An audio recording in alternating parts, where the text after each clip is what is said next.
How to change custom HUD on PUBG. Hi guys, it's Mikran from Gaming Basics. Today I am going to guide you how to change custom HUD on PUBG. Changing custom HUD on PUBG is quite easy. So without any delay, let's start the video. Open PUBG Mobile. Launch the game on your mobile device.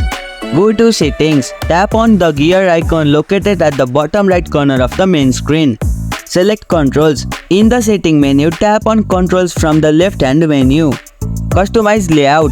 Tap on Customize button next to your control scheme, usually found on the TPP or FPP from the third person or first person perspective. Adjust the HUD. You will enter a screen where you can see all the on-screen controls button like the joystick, fire button, scope or reload etc.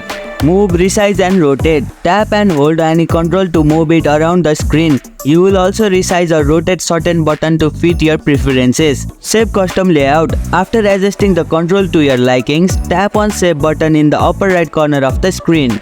You can save multiple custom layout and switch between them when needed. And here you go, it's done. If you liked our video, press the thumbs up and share button. If you have any question, comment down below and don't forget to subscribe the channel for more tutorials.